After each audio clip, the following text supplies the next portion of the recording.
Hola, ¿qué tal, hermanos? ¿Cómo están? Bienvenidos a un programa más de Escudriñando las Escrituras, la voz de Dios al corazón. Hoy tenemos un tema bastante importante para la vida de la fe cristiana y vamos a estar hablando acerca de, respondiendo más bien preguntas difíciles acerca de la fe cristiana. Y conmigo, pues hoy me acompaña el pastor Lubín Areas.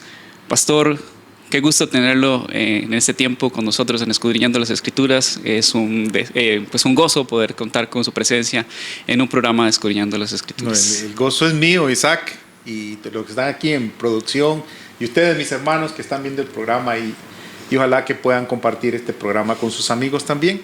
Para mí siempre es un gozo poder estar en lo mío, en lo que me apasiona, ¿verdad? Ser un pastor y a la vez un formador de personas que puedan dar buenas respuestas a las buenas preguntas que se presentan. Ok, pastor, ya que usted menciona pastor y formador, me gustaría pues que tal vez nos hable un poquito acerca de usted, de quién es, para que las personas también lo conozcan ahí en casa. Sí, soy pastor ya por 36 años en los zapatos del pastor, y también desde que yo me formé en el seminario, ¿verdad?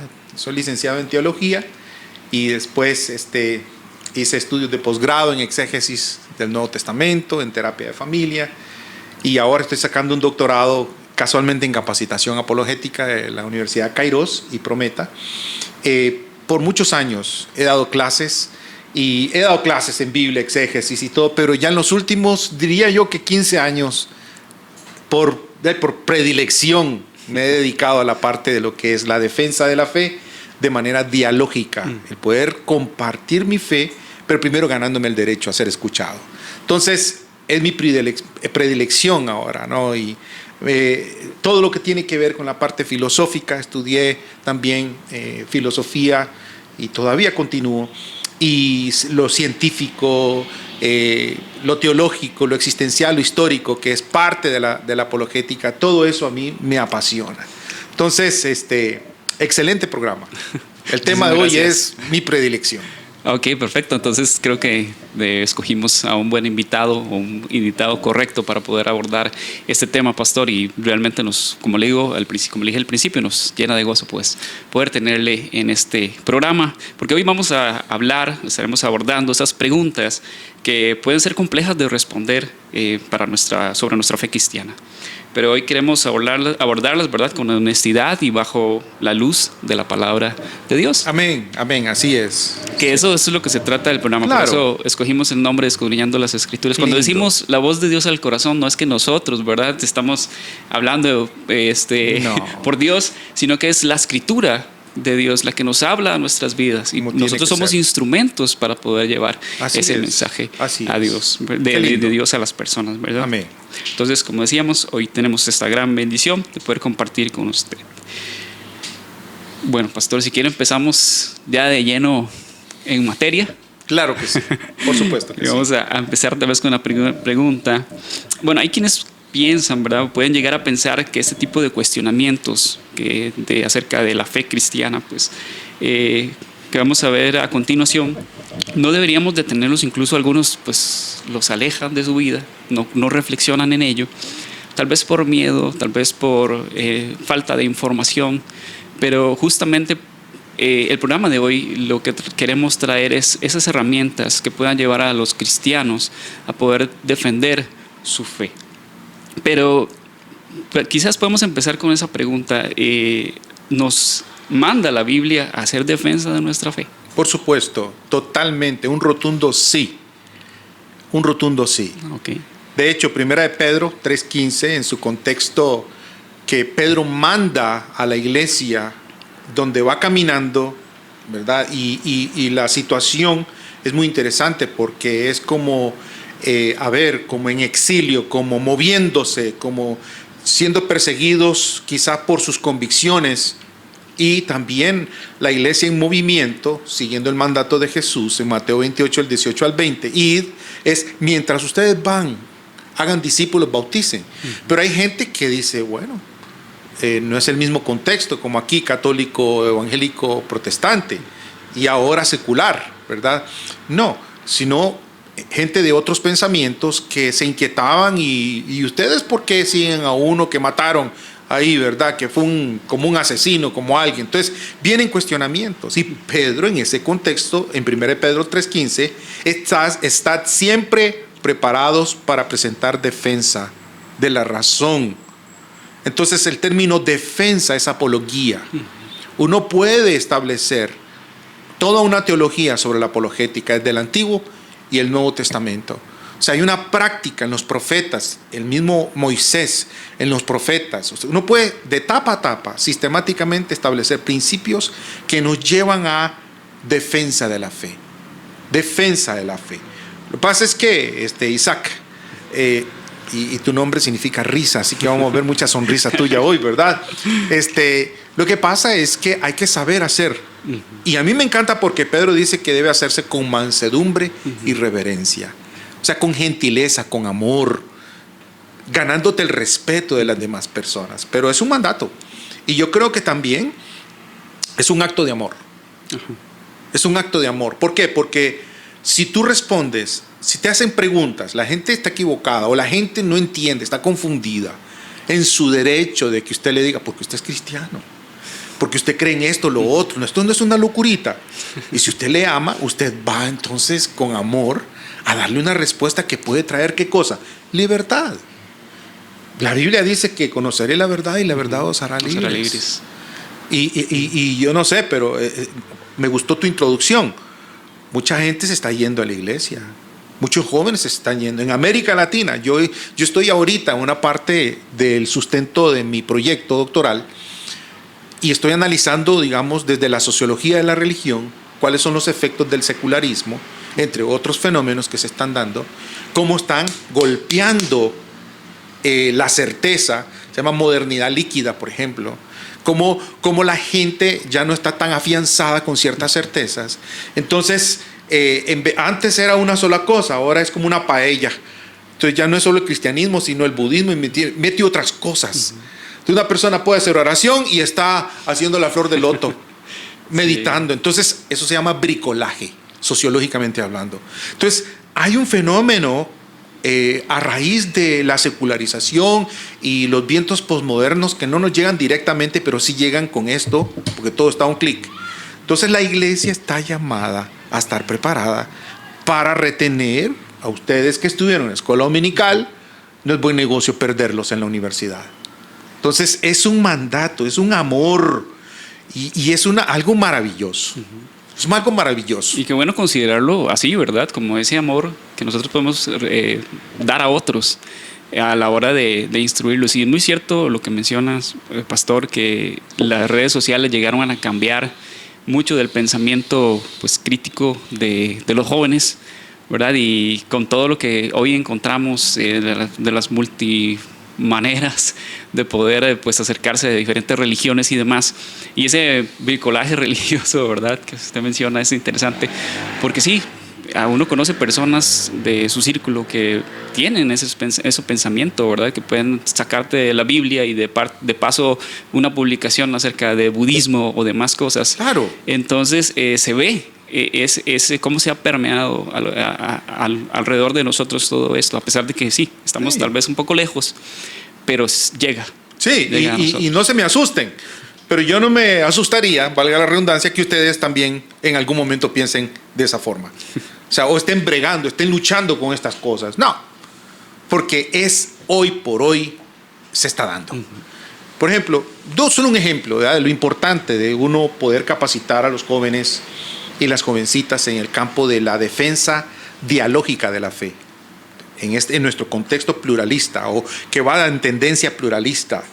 Por ejemplo, en una universidad, es hipotético, ¿verdad?, pero sucede. Muchos oyen que la religión es un invento cultural. Acabo de terminar de leer las tesis de Marx, por ejemplo, ¿verdad?, y sobre la religión como el opio de los pueblos.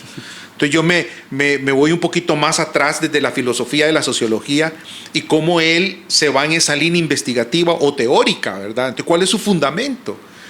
Claro, él es materialista, entre otras cosas, y él piensa que entonces la religión es como una inyección para poner a la gente así atontada, ¿verdad?, para que no vea los sufrimientos.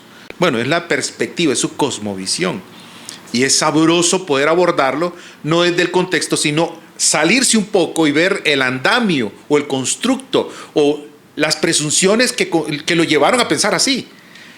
Pero perfectamente un joven cristiano bien preparado puede responderle: sí, la religión mal usada oprime, pero la fe en Cristo libera y transforma vida, y se lo puedo demostrar.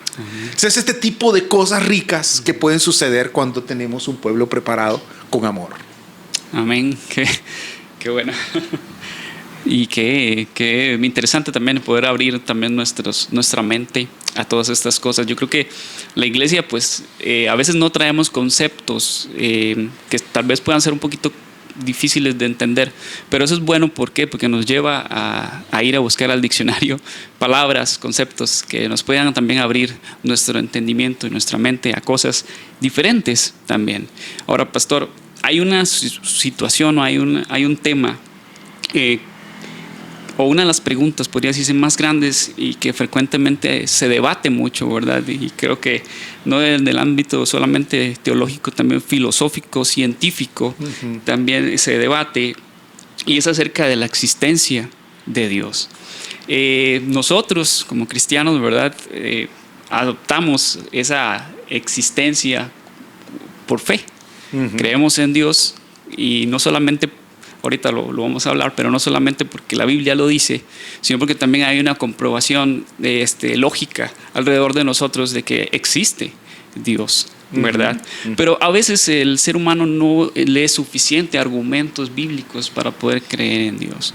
Y nosotros podemos ir y decir: bueno, aquí la Biblia dice, sí, pero demuéstrame que Dios existe. Correcto. Sin la Biblia. Ok, nosotros podemos llegar, o más bien, ¿cómo podemos nosotros demostrar la existencia de Dios? Sí, claro. Yo siempre hago una pregunta, ¿vale? Y perdónenme la redundancia. Entonces siempre les pregunto: ¿y qué quiere decir con demuéstreme? ¿Qué quiere decir con demuéstreme, verdad? Entonces, supongamos en este ejercicio, ¿qué pensarías vos? Asumiendo un rol, le llaman role playing, jugando un rol, ¿verdad? Entonces, ¿qué quieres decir con demuéstreme? Siempre les pregunto. Ok, como si yo fuera un ateo. Y estamos haciéndolo muy dinámico, o agnóstico, etcétera. Ok, no, yo pues quiero que me demuestres, pues las personas dicen que existe una fuerza superior, y que todo ha sido creado a partir de esa fuerza superior. Sí. Pero no es el universo algo que se generó, ¿verdad? Como dice la ciencia, a partir de una serie de eventos. Sí. Y hoy estamos en lo que estamos, o somos lo que somos, por esa serie de eventos. Sí. Entonces eso deja a Dios fuera de la ecuación. Porque la lógica nos dice, ¿verdad? Y la ciencia, que puede generarse, aquí hay un problema, ¿verdad? Pero que puede generarse de la nada algo, ¿verdad? Entonces eso dejaría a Dios, que nosotros, bueno, que ustedes los cristianos lo consideran como la causa primera. Me encanta. Fuera de la ecuación. Claro que sí. Ahora yo antes quiero preguntarte otra cosa. Ojo, él está haciendo un role-playing, ¿verdad, Isaac? Pero es excelente. Ahora, si yo no pudiera demostrártelo, ¿creerías en Dios? ¿O necesariamente te lo tengo que demostrar para creer en Dios? Sí, dentro de mis pensamientos o argumentos, yo necesitaría, porque si la ciencia está abocada a dar definiciones de las cosas, yo necesitaría que me digas. Bueno, permíteme preguntarte, porque aquí viene un asunto, en paréntesis, que del mismo diálogo, es un debate epistémico de cómo conocemos. ¿Verdad? La epistemología es la rama de la filosofía que nos dice cómo conocemos. Y la parte ontológica también es el ser en sí, ser en cuanto ser. Entonces, cuando hablamos del Dios de la Biblia, es un Dios espiritual.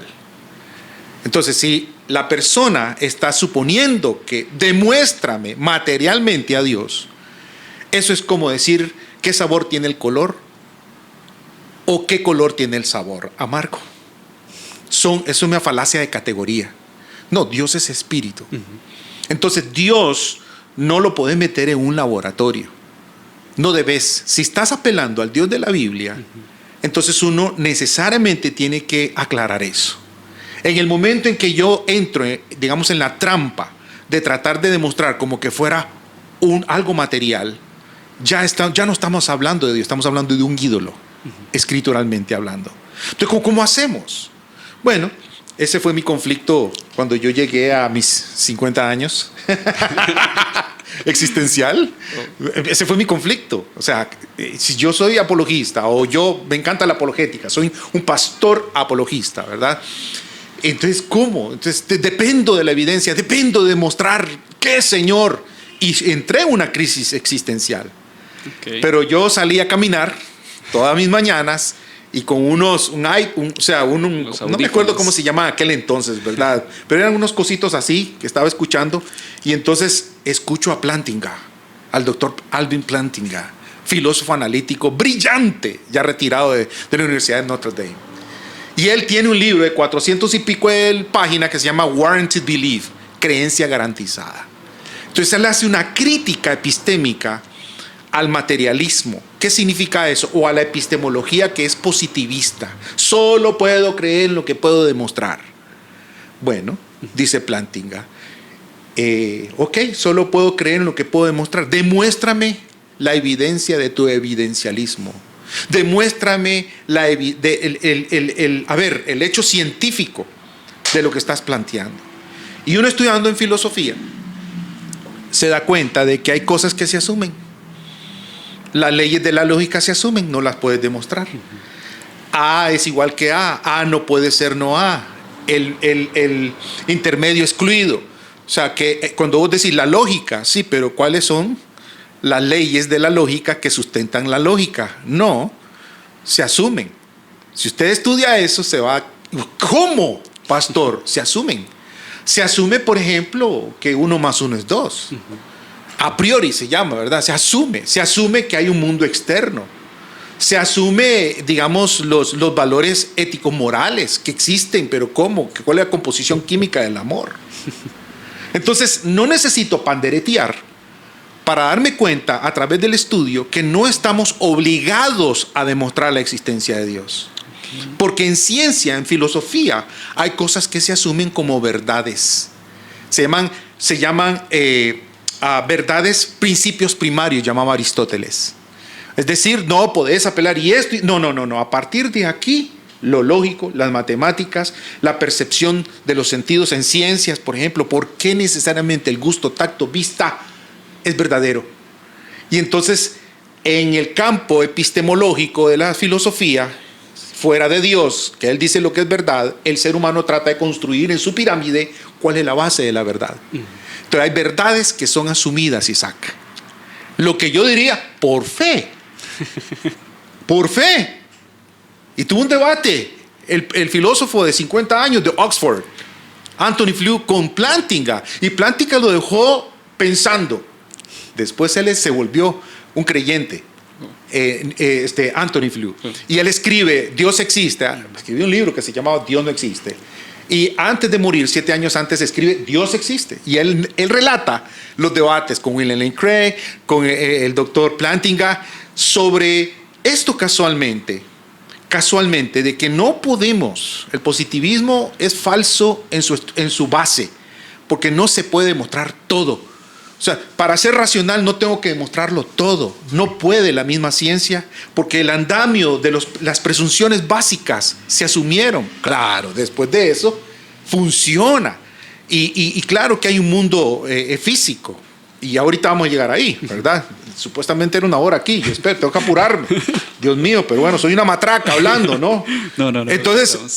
Entonces, ¿qué es el punto? No solo los creyentes asumimos la existencia de Dios desde la Biblia. No, todo. En su base hay una asunción. Entonces no estoy en el deber de demostrarte. O la persona no está en el deber. Y yo dije, no estoy en el deber de tener que probar la existencia de Dios para yo estar satisfecho de que Dios exista. No. Pero como Dios hizo presencia en este universo, Dios creó el universo, es la declaratoria bíblica. Segunda de Pedro 3, Dios creó el universo. Y no solamente lo crea, sino que interviene en el universo. Entonces deja una huella. Hay una huella. Y entonces, aunque no estoy obligado a demostrarte la existencia de Dios para realmente poder creer en Dios, no, pero sí puedo, con mucho gusto, a partir de lo que se conoce en filosofía de la ciencia, la inferencia de la mejor explicación, que es a partir de la huella, como los investigadores, como CSI, ¿verdad? De Miami, etcétera, ¿no? Cómo vienen por pistas, no tienen acceso a la causa a la primaria, pero a partir del efecto que podemos ver, podemos inferir de que eso hay una causa eficiente, hay una causa primaria por el efecto que nosotros, y esa causa puede ser inteligente. De ahí que entonces tenemos argumentos para poder inferir la existencia de Dios desde la parte cosmológica, el universo, la causa. Todo lo que tiene un principio tiene una causa. Tuvo el universo un principio en la astronomía hasta el día de hoy, con todos los modelos, las teorías que se plantean, parten de que el universo tuvo un principio. Al contrario de hace 50 años, que se pensaba que el universo era eterno. Y si era eterno, no necesitó que alguien lo creara. Pero si tiene un principio, un inicio, la teoría del Big Bang, su modelo, entonces todo lo que tiene un principio tiene una causa. ¿El universo tuvo un principio? Sí. La conclusión lógica, directa, en un argumento deductivo, es necesaria. Entonces, por lo tanto, el universo tuvo una causa. Ahora, ¿cómo era esta causa? Fuera de la materia, fuera de la energía, fuera del tiempo. Sí. Todo, ¿qué se le parece? Ya estudiando metafísica de Aristóteles, me impresiona cómo él postula el unmoved mover, el motor inmóvil. Y ese es el dios de los filósofos. También está Platón en cuanto a las ideas. Pero llegaron ahí. El ecograma nos lo da la palabra. Y las características por inferencia de lo que vemos a partir de la huella, podemos inferir una causa. Y la única causa más parecida a la inferencia que se puede dar lógica y científica es Jehová Dios, con sus cualidades. Entonces, y así en otros argumentos, el ajuste fino, todo está en el punto clave. O sea, como decía el Chapulín Colorado, todo está fríamente calculado. Entonces, está en el punto, no te puedes mover un poquito porque te enfrías, nos congelamos, no porque nos quemamos, ¿verdad? No. Y desde la parte de la astronomía hasta la microbiología, hasta la parte biológica, hay complejidad, pero hay un ajuste impresionante. Entonces, hay argumentos filosóficos, hay argumentos de tipo científicos, hay argumentos de tipo abductivos o históricos, y lo más brillante es el testimonio de la presencia de Dios en la vida de Jesucristo. Entonces, si Dios interviene, es creador y interviene en la historia de la humanidad, viene Jesucristo como el Logos, Juan 1:1, en Argei ein ho Logos, en el principio era el verbo, y el verbo era con Dios, y el verbo era Dios, y ese verbo murió por ti, murió por mí, y ese verbo fue vindicado con la poderosa resurrección de Jesucristo, que perfectamente el caso puede ser sustentado desde la parte de la filosofía de la historia, contundentemente. La única explicación más poderosa es que el Dios que existe resucitó a Jesucristo. Y finalmente, tu testimonio y mi testimonio de que el Señor transforma Amén. vida. Él existe. Exactamente, qué bueno. Bueno, yo creo que ya me convertí. Y tiene que intervenirme porque yo parezco matraca, hermano. Ya me convertí.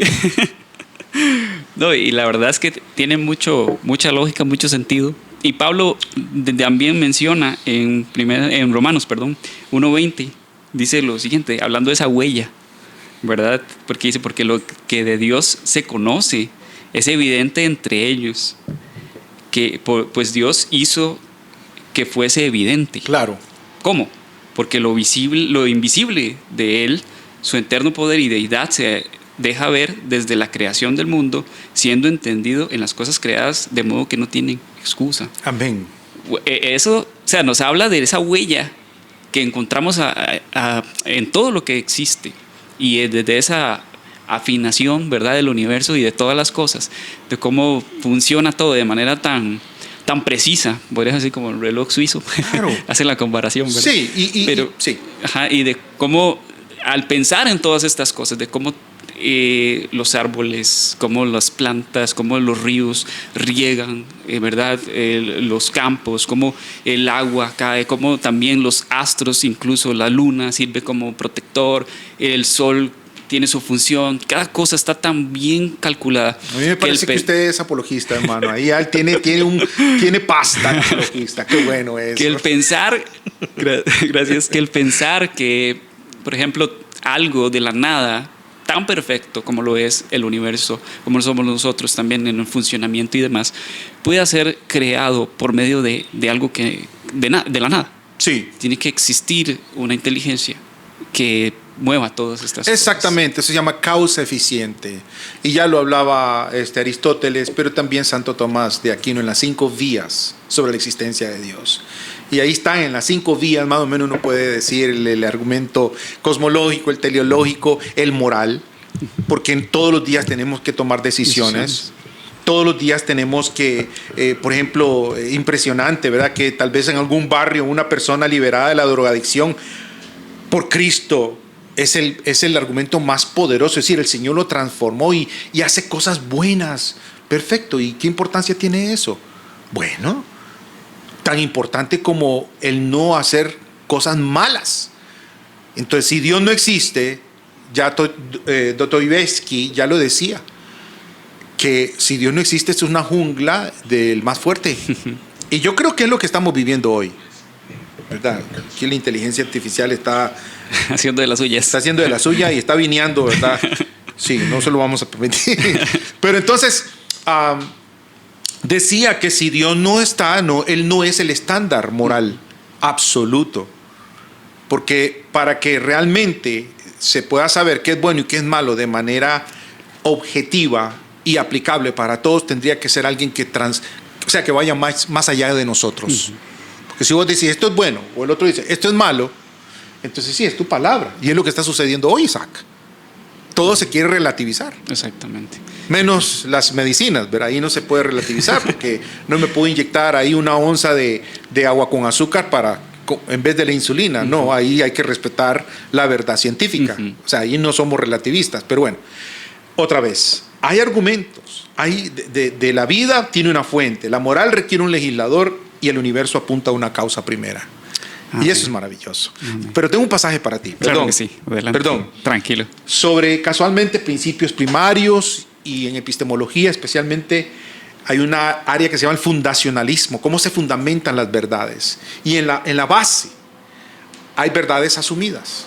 Usted puede ahora buscarlo y googlearlo si quiere. Y se va a dar cuenta de lo que se llaman principios primarios aristotélicos y por otro lado se llama casualmente, son aquellas verdades autoevidentes que no se pueden demostrar, pero se asumen y no dejan de ser racional. Yo puedo asumir a Dios. Sí, que Dios existe. Y vea qué cosa más linda. Cuando dice que el Espíritu, ¿verdad?, que da testimonio a nuestro espíritu de que somos hijos de Dios. O sea, Él nos da testimonio. Y no hay problema con que yo lo asuma y no necesita pruebas. Pero podemos los cristianos dar pruebas de esa huella que apunte a esa causa eficiente llamada Dios. Amén. Entonces, ahora yo creo que, bueno, ahí tocamos el tema acerca de la fe, ¿verdad? Y los vacíos que piensan algunos, ¿verdad? Que la fe es esa forma en la que se llena el vacío que la ciencia pues no puede explicar, de las cosas que la ciencia no puede explicar. Yo creo que en parte de lo que hablamos nos deja, no sé si quiere agregar algo más, pero yo creo que parte de lo que hablamos nos deja también en evidencia que no hay vacíos, sino que hay verdades que son asumibles, o hay cosas que nosotros asumimos a partir de que las creemos, incluso hasta la misma ciencia las cree. Entonces no sé si quiere agregar algo a su respecto. Tal vez, digamos, referirme con respecto a eso de la nada, que venimos de la nada, ¿verdad? O sea, podemos decir, hay un vacío, por decirlo así, de manera un poquito informal, lo voy a decir así, pero nada es nada.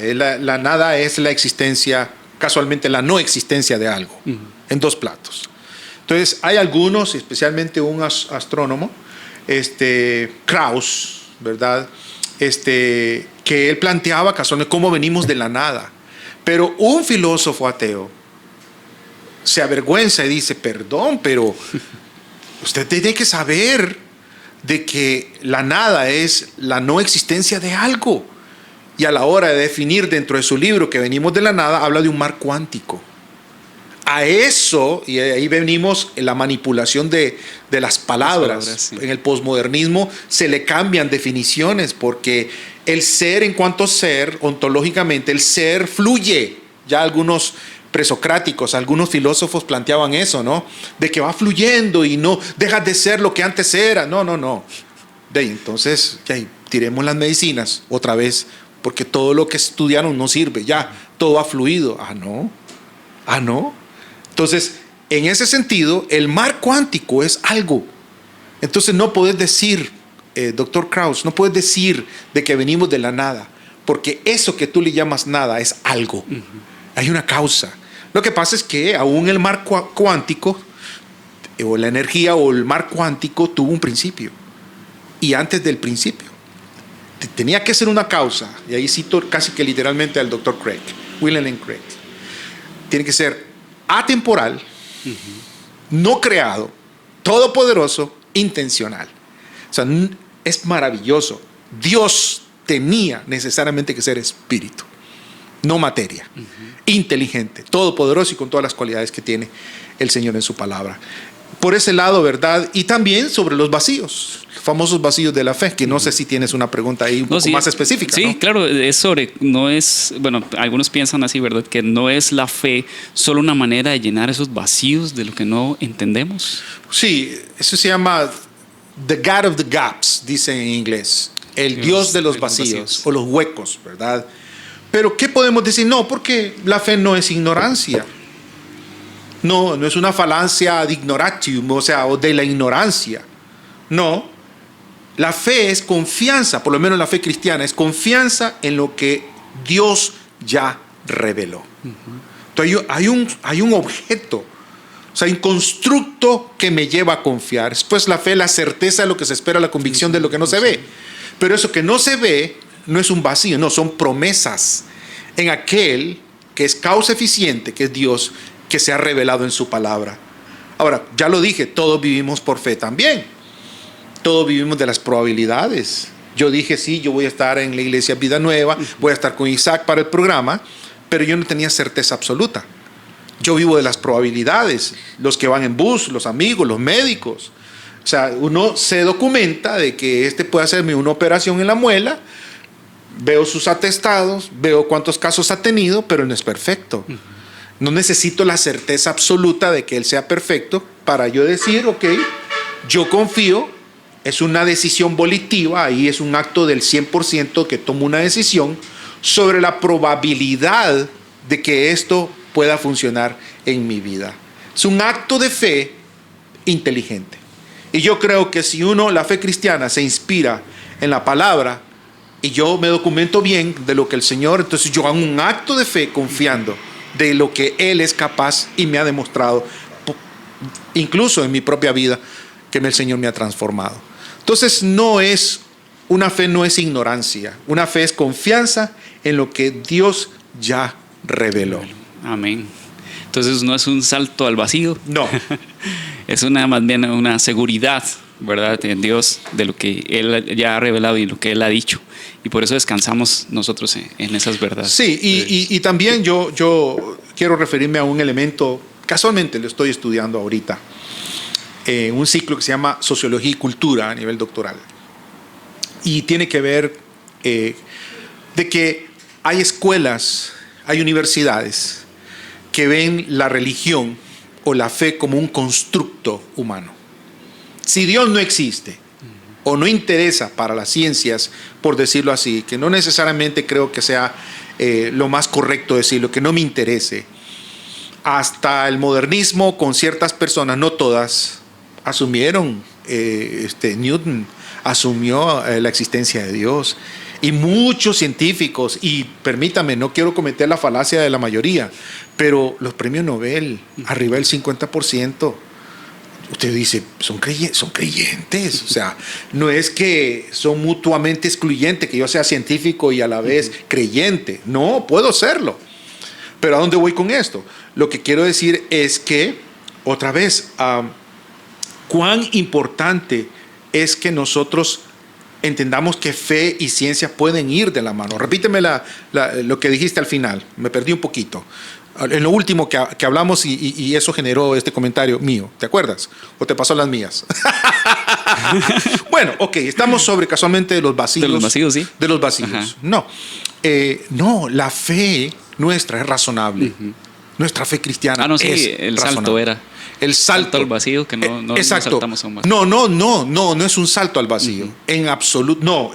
Es un salto razonable en creer y en asumir casualmente también poder valorar las evidencias, porque Dios se reveló en un libro que se llama la Biblia de las palabras, y cito a un autor, es también Dios se dio a conocer en el libro de las obras. Y si el Dios que está aquí en la palabra es el Dios de las obras, entonces va a qué cosa, perfectamente, como dijo Pablo, lo que Dios se conoce les es manifiesto, pues Dios se lo manifestó, su eterno poder y deidad se hacen claramente visibles por medio de las cosas hechas, de modo que no tienen excusas. Stephen Meyer, filósofo de la ciencia, dice, esa se llama la inferencia de la mejor explicación en filosofía de la ciencia. Amén. Entonces, quedamos claros ahí que no hay esos huecos y la fe no es una forma de que nosotros escapemos, ¿verdad? De poder darle razón o de ser a las cosas, sino que ya tenemos esa seguridad por parte de Dios. Y pasamos ahora a otra pregunta. Espero no haberme perdido, ¿verdad? Pero no. Ya llegan los años y tengo que apuntar cositas para no perderme. Vamos bastante bien. Pastor, aquí nos surge otra pregunta y es acerca del problema del mal. La teodicea, correcto, sí. Y es, si Dios crea, ¿verdad? Si Dios es el creador de todas las cosas y Dios es bueno y perfecto, entonces Dios es el creador del mal. Muy bueno. Y creo que vos estuviste, ahora me lo recordaste, en una clase que compartía con Pastor Luque y la Iglesia Vida Nueva, con varios líderes, del abordaje de la existencia del mal. Y la teodicea, que es un abordaje de cómo Dios brega con esto, cómo podemos responder a esto. Y han habido Epicurio y otros, Maki, entre otros, han tratado de desvirtuar la existencia de Dios porque existe el mal. Pero en realidad, para no perdernos en argumentaciones y cosas, voy a responder de manera muy simple, pensando en San Agustín, ¿verdad? Que filósofo y teólogo. Él decía, un momento, pero ¿qué es el mal? Ontológicamente, ¿qué es el mal? No es algo. No. Es la herrumbre o el sarro, dirían otros de Centroamérica, en el hierro. No es algo en sí, sino que es una depravación, algo que sucede a partir de algo bueno. Si lo bueno no existiera, no existiría el mal. Pero puesto que existe lo bueno, entonces la perversión o la ausencia de ese bien es lo que se constituye como mal. Entonces, si Dios es bueno y creador de todo, ¿creó el mal? No, el mal no es creado, es corrupción de lo bueno. Ahora, ¿cómo es que se pasó eso? Bueno, es que Dios creó seres con la libertad o el libre albedrío. Y esa libertad fue lo que permitió dos cosas: que existiera el amor en primer lugar, o que la persona o el ser dijera, no, me rebelo, no, o tomo una decisión contraria. De lo contrario, no podría tener libertad. Entonces el mal no tiene la última palabra, porque esto se puede abordar desde el enfoque filosófico, que sería muy aburrido ahora, porque no tenemos tiempo, ¿verdad? Entonces, acostumbro no meterme técnicamente para que quede algo sabroso. Miren, hermanos, Richard Swinburne, el doctor Craig Plantinga, un tremendo, mi mentor, el doctor Geisler, Norman Geisler y su hijo, entre otros. Hay un teólogo chileno que ha escrito casualmente de la teodicea en clave de la teología crucis, el doctor Avendaño, ¿verdad? Al cual aprecio. Desde la parte filosófica se puede dar una respuesta perfectamente porque hay silogismos o hay argumentos, en la estructura del argumento hay uno que se llama silogismo, ¿verdad? Que entonces plantea lo que es la proposición principal y otras dos cláusulas. Entonces, a veces las personas asumen cosas en la estructura de los argumentos. Entonces, cuando dice, por ejemplo, si Dios existe, no debería existir el mal. Ajá, y pues decime por qué no. ¿Por qué no? O sea, a ver, ¿por qué no? ¿Cuál es tu razón para decirlo? O sea, para que tú digas, Dios no debiera permitir, tú tendrías que analizar el pensamiento de Dios. Y tendrías que juzgar a Dios porque Él permitió eso. Pero para que tú hagas eso, entonces tú eres superior a Dios. Para entender la mente de Dios. Suave, como decimos. Pero ¿cómo? No puedes hacer eso. Entonces tú estás haciendo una inferencia de lo que no debiera. Y eso se llama circularidad. Estás cometiendo una falacia. Vos no sabés. Entonces, en la omnisciencia de Dios, perfectamente Dios puede bregar con el mal que exista, que sea una depravación, para después derrotarlo. Entonces, hay argumentos filosóficos que han rebatido esas posiciones para darle coherencia a la fe cristiana. Tampoco nosotros sabemos lo que Dios puede pensar, pero a partir de lo que la Biblia nos revela, podríamos construir una respuesta bien estructurada, que tenga sentido, para no decir lógico, válido, sin falacias, sólido, ¿verdad? Sound argument es sólido, sin falacias, y demostrar que es coherente. Es lo que hacen los filósofos brillantes. El coherentismo del cristianismo, lo coherente de la respuesta. O sea, el mal no saca a Dios per se en sí mismo. O sea, Dios puede bregar con el mal. De hecho, lo está haciendo. Pero eso no significa que no lo derrote. Y le voy a dar la prueba. Porque ahí es donde viene el argumento existencial. Ahí es donde viene que hay que trascender, y en la parte terapéutica entendemos que cuando hay problemas, hay dolor, hay cosas, la parte racional no funciona. O sea, perdí mi niño, me mataron a mi chiquito, o pasó una cosa, y yo trato al máximo de identificarme. A veces fallo, a veces, ¿verdad? No logro atender un caso como pastor y lo lamento, pero es mi falencia humana. Pero lo entiendo. Yo no voy a una persona que está sufriendo el sufrimiento con argumentos, porque ya los hay para una respuesta, pero no satisface. Está un bloqueo emocional. Entonces ahí lo que hay que es la presencia. Ahí es la encarnación del dolor, de llorar con la persona. ¿Y quién hizo eso por nosotros? Cristo. Nuestro Señor Jesucristo. Amén. En el Salmo, en Isaías 53 está el Mesías sufriente, como cordero fue llevado al matadero. Y uno ve entonces por qué Jesús, el Evangelio, es que Cristo murió por nuestros pecados, que fue sepultado y resucitó al tercer día conforme a las Escrituras. Y otra cosa hermosa es el impacto existencial de cómo abordar el dolor, el mal, lo puede destruir, lo absorbe y lo derrota. Es por medio de Él se deja las evidencias. Henry Newen, un tremendo terapista, diría el sanador herido.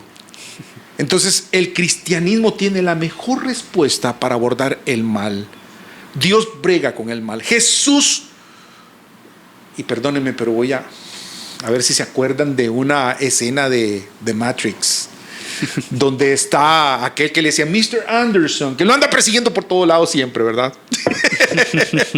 Y llegó un toque donde se ven, ya en la última, y se ven. Y entonces Neo le permite que le meta la mano. ¡Shah! Le mete la mano. ¿Se acuerdan, verdad? Y entonces Neo agarra la forma de Mr. Smith, creo que era, ¿verdad? Smith, sí. Smith, sí. ¿Y qué hacía? Entonces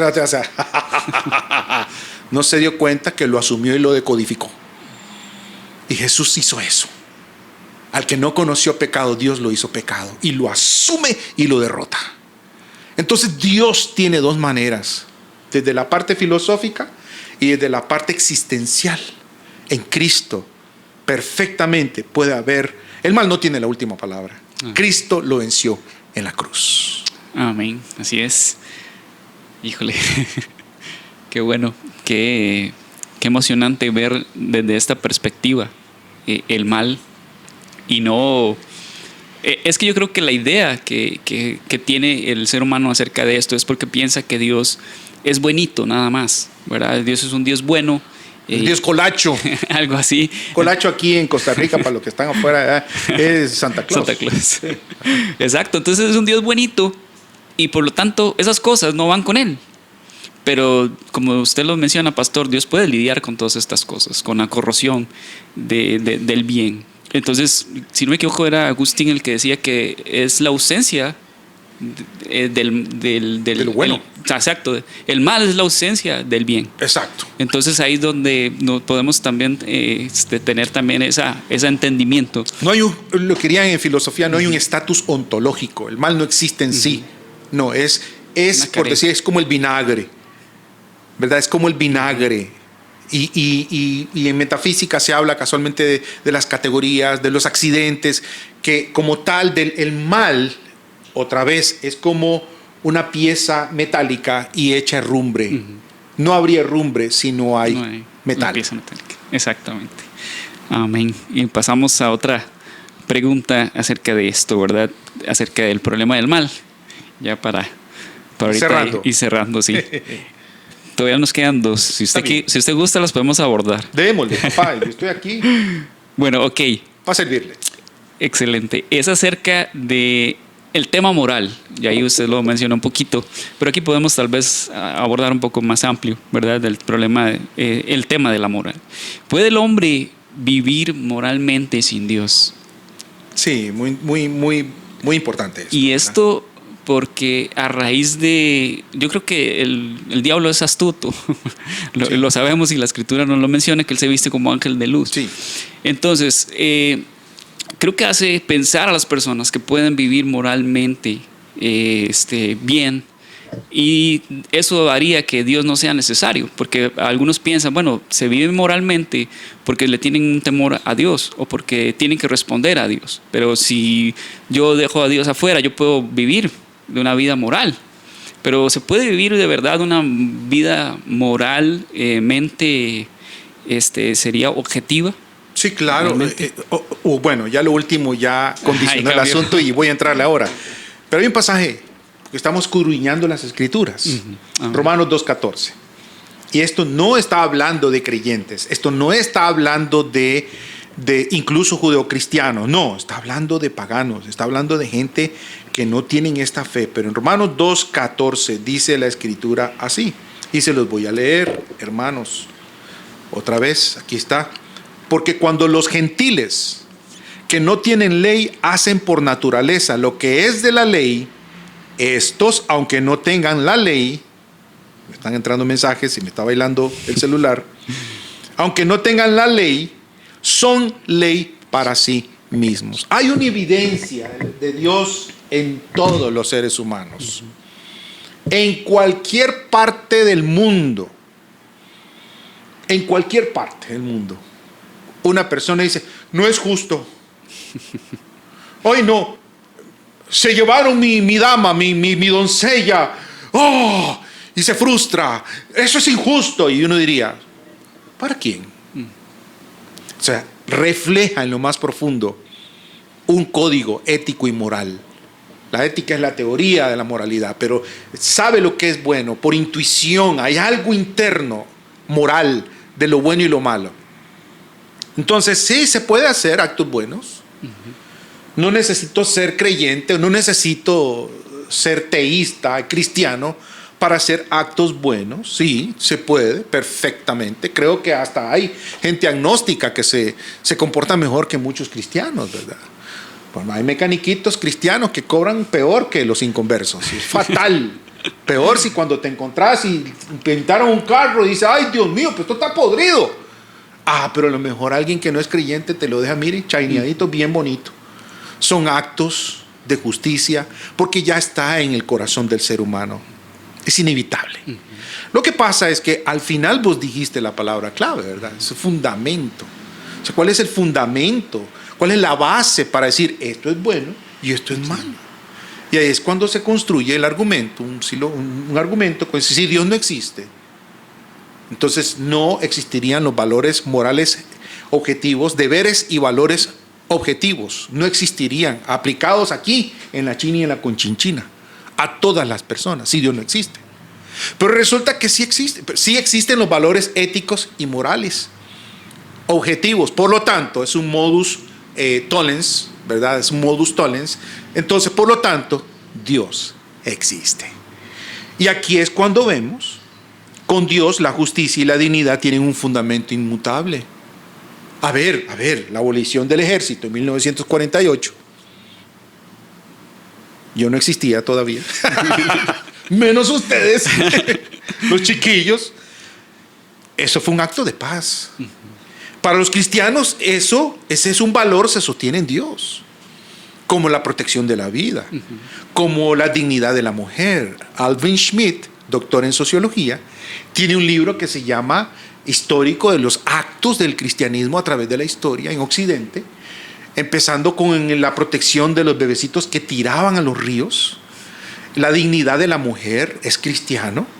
El código Braille para los no videntes es un credo cristiano. Incluso, digamos, de los monasterios a las universidades católicas cristianas, o sea, Occidente está plagada de la acción de la iglesia porque adquiere la dignidad humana como su eje transversal en todo lo que quiere hacer y el progreso. Eso es un valor que si no fuera por Dios, eso se llega a relativizar, como pasa hoy con regímenes ateos o que se conocen como totalitarios. Uno ve regímenes, cuántos años de regímenes bajo el comunismo o el ateísmo, uso solo el ateísmo, en esa cosmovisión, son millones de personas asesinadas. Se ha hecho la acusación de que la religión es venenosa y lo peor. Hágame un análisis de veras, desde la parte histórica, de lo que ha pasado en la enciclopedia de las guerras. Ya lo hizo alguien de una universidad en Inglaterra, donde, por lo menos en el siglo pasado, de todas las cosas, las atrocidades, el 7% fue por razones religiosas. Y ese 7%, 3 cristianismo y 4 el islamismo. Adivine quién hizo el 93%. Regímenes totalitarios. ¿Por qué? Porque si Dios no existe, que viva la muerte, que viva la violación. No hay nadie que nos va a culpar. Todo se vale y todo se vale. Permitido. Todo se vale. Y perdonen, pero eso es lo que está pasando hoy. Entonces, alguien dijo, si Dios no existe, hay que inventarlo. Porque esto es un caos. De ahí que, sí, uno puede ser bueno, pero no tengo base objetiva para lo bueno y lo malo. Y necesitamos base objetiva. Yo estudié filosofía del derecho hace muchos años. Y veía, porque yo decía, ¿qué se norma? ¿Y por qué se norma? Y el jus naturalis, por ejemplo, ¿verdad? Natural, que es el derecho natural, tiene una base, una presunción de tipo religiosa, de un ser trascendental que necesariamente tendría que decir que es bueno y que es malo y que eso venga a ser a partir de su propia naturaleza. Exacto. Y hay algo que dice Eclesiastés 7:29, y a mí me encanta esto porque yo lo uso mucho para referirme al corazón del ser humano, ¿verdad? Que él dice, he aquí solamente esto he hallado, que Dios hizo al hombre recto, pero ellos buscaron muchas perversiones. Sí. Ahora, en un mundo donde la moral sea subjetiva, y todos vamos a tener nuestra percepción de lo que es bueno y lo que es malo. Entonces, y siendo el ser humano un hombre, un ser con corazón perverso, que busca más bien, desea, anhela. Ya Pablo lo menciona también que por cuanto todos hemos pecado, estamos destituidos, que el hombre en sí mismo no es bueno. Correcto. Sino que ha buscado, se ha alejado de Dios, no busca a Dios, no busca lo bueno. Entonces, ¿cómo podemos nosotros crear una moral en base a un corazón así? Necesitamos que alguien externo a nosotros plantee lo que es moralmente correcto, y yo creo que es donde surge también parte de esa moral objetiva. Correcto. Que está por fuera de nosotros y quien está pues por encima, quien no cambia, quien es inmutable, no somos nosotros. Correcto. Nosotros variamos dependiendo de las épocas. Nuestra moral se rige en base a las épocas. Y hoy estamos viviendo también tiempos de mucha amoralidad. O sea, todo lo que estamos viendo, en cómo se está pensando, en la manera en que las personas quieren casarse, hombres con hombres, mujeres con mujeres, el aborto. Si Dios no existe, todo eso es permitido. Exactamente. Entonces, ya, simple, es una cosmovisión. Exacto. Puedo modificar, en posmodernismo puedo modificar, ¿qué es, hombre? No, o sea, uso términos y los modifico en su contenido. Eso es posmodernismo aplicado, ¿verdad? Pero aquí, perdóname que te interrumpa, tranquilo. Pero aquí cuando entonces es muy interesante porque uno lee, por ejemplo, los filósofos griegos hablaban de los dioses. ¿Quiénes eran los dioses? Para mí eran proyecciones humanas en divinidades, eran caprichosos, antojadizos, decían una cosa y después decían otra, o sea, se negaban, pero el Dios es inmutable. Entonces no solamente debe existir alguien más allá, sino alguien santo, inmutable, perfecto. Exacto. Que los valores éticos y deberes morales objetivos emanan de su naturaleza. Exactamente. Y el hombre siempre va a ser dioses en base a sus pecados. Exacto. Es algo que es inevitable. Y para ir tal vez finalizando. Sí, porque si no hay que meterle un machetazo al video. Vamos a hablar ya la última pregunta, y es un tema que también pues a muchas personas pues les puede generar inquietud, ¿verdad? Y es acerca sobre el sufrimiento. Sí. Si Dios existe, ¿por qué permite el sufrimiento de personas inocentes? Creo que eso se cuestiona mucho, ¿verdad? Y se ve el sufrimiento de niños inocentes, de personas sufriendo en medio de la guerra y demás. Entonces se surge ese pensamiento de que cómo un Dios bueno puede permitir todo este sufrimiento. Sí, otra vez, ¿verdad? Mi respuesta directa es ¿por qué no? A menos de que yo pueda perfectamente trascender a Dios, examinar, juzgar sus decisiones, a menos de que yo pueda. Pero si no puedo emitir y decir no debiera, porque yo siempre le voy a preguntar cuáles son tus razones para decir no debiera. Ya en el deber de, ya no es descriptivo, ya es prescriptivo, no debiera, se mete en el campo ético. Ya entonces tenés que justificar el por qué debe de ser. Pero si no puedes, deja la soberanía de Dios. Yo hace mucho tiempo dejé de justificar a Dios. El caso de Job. Estamos escudriñando las escrituras, ¿verdad? Y Job dice, ponme en un momento donde él llega y se frustra y dice, yo tenía familia, yo tenía mis hijos, yo andaba rectamente. Y mira lo que me estás haciendo. Maldigo el día, no maldigo a Dios, maldigo el día. Yo soy muy efusivo, hermano, así que me disculpan, ¿verdad? Y yo ya les dije, soy pastor apologista. Me encanta. Pero bueno, no voy a predicar, ¿verdad? Maldigo el día. Y él una vez dijo, Señor, ¿por qué te callas? Es el ocultamiento de Dios, el silencio de Dios. ¿Por qué? Yo soy inocente. Ponme una balanza, ponme un juicio y me vas a encontrar. Como dice, me vas a encontrar que no he hecho nada malo. Si no, dímelo. Sí. Dios a veces lo permite. Ahora, no es su culpa, porque Dios hizo seres libres. Y por el pecado de Adán, bíblicamente hablando también. Ahora, entendamos, el ateo eso no es ningún problema. Pregúntele a Richard Dawkins, que hay un libro que creo que del Edén, no sé qué cosa, que él planteaba que es simple, lo siento. O sea, son colisiones de átomos con esto y lo otro, aquí que allá, y a lo tico diría, ¿y te pasó? Salado. Pero ¿cómo valorar eso si es bueno y malo? Todo el tiempo en el reino animal usted ve los cocodrilos comiéndose los venados. Usted ve eso, ya yo no lo soporto. Un venadito, o un venadito va con ahí va, ¿verdad? El cervatillo ahí va adelante y cruzando un río y viene un cocodrilo, eso me impresiona, y viene la mamá, ¿verdad? Y dice, cruza ahí, cómame a mí, pero diga, llevémoslo a un juicio. No podemos. Todo el tiempo pasa eso. No, es solamente dentro de la cosmovisión cristiana que tendría relevancia decir, es un inocente, esto está mal que no suceda. Bueno, Dios es soberano, Dios permite cosas. Y a veces no sé por qué, pero una cosa sí sé.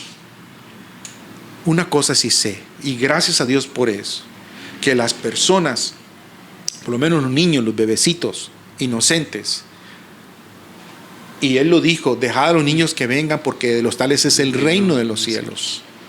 Y por otro lado, Dios es justo, no hay excusa. Y tarde que temprano Él sabrá por qué lo permite. A partir de esto, ya hay tratamientos, Richard Swinburne, entre otros, que han hablado casualmente de los males gratuitos o cosas que pasan. A veces Dios permite estas cosas lo permite para llamar atención.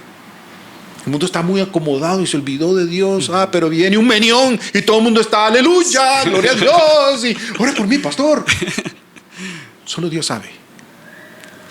Y Dios es bueno y Dios es perfecto al final de los tiempos. Y Dios un día va a enjugar toda lágrima. La Biblia lo dice. Creéis en Dios, creed en mí. En la casa de mi Padre muchas moradas hay. Y no son sapricistas, ¿verdad? Muchas moradas hay. Si no fuera así, no les mentiría. No estaría mintiendo a ustedes. No. Un día el Señor brega completamente y seremos felices y el Señor va a enjugar toda lágrima. Consecuencias de las malas decisiones del ser humano. En Romanos 8:20 dice que nació gime a una con dolores de parto. O sea, lamentablemente en la decisión de nuestros padres, Adán y Eva, vinieron consecuencias. Pero en Cristo tenemos promesas. Ahora, Dios es soberano. El doctor Geisler decía, Dios da la vida, Dios la puede quitar. Él tiene ese derecho. No es un asunto de que me morí, no, me trasladó el Señor. El Señor sabe por qué. Él es el creador de la vida. Yo no voy a tratar de decir por qué, pero yo sí sé que el Señor brega con el dolor, le saca el máximo, lo puede reciclar y la máxima expresión en nuestro Señor Jesucristo. Amén, así es, pastor. Qué bueno. Y qué lindo final, así un final esperanzador realmente. Sabemos que el mal es parte de este mundo, pero tenemos esa esperanza en Jesucristo, de que algún día Él vendrá por su pueblo, levantará a su pueblo, juzgará a aquellos impíos, a los malos, y pues tendrán su recompensa. Y los que creyeron en Él también tendrán la suya. Y así es. Vida eterna. Así es. ¿Verdad? Y Él vino a salvar lo que se había perdido. La Biblia dice que Él vino a deshacer las obras de Satanás. Entonces yo me pongo a pensar, ¿verdad? Uno está todo herrumbrado, uno está todo lleno de moho moral y de todo. Pero ahí está la esencia de la imagen de Dios, la imago Dei en latín. O sea, Dios me creó. Entonces Dios puede revertir todo ese proceso con el poder, con la transformación, el nuevo nacimiento. Es un wifi ético-moral que se activa cuando le reconocemos como Dios y capaz de transformar mi vida, e invito al Señor, a su Espíritu que venga a mi vida. Entonces empieza Él a raspar con ese cepillo, a raspar ética, moralmente, y ahí nos va, y nos va una pinturita celestial ahí, y entonces, óigame, quedamos mejor que como llegamos al Señor. Amén, así que busca al Señor. Amén. Porque Él hace rato te está buscando. Amén. Pastor, de verdad, nuevamente, muchísimas gracias por habernos acompañado en este programa de Escudriñando las Escrituras. Para servirles. Ha sido un tiempo riquísimo en el que pudimos compartir acerca de estas preguntas importantes para la vida de la fe cristiana. Y a usted, muchísimas gracias por habernos acompañado en este programa de Escudriñando las Escrituras. Nos vemos en un próximo programa, si el Señor así nos lo permite. Amén.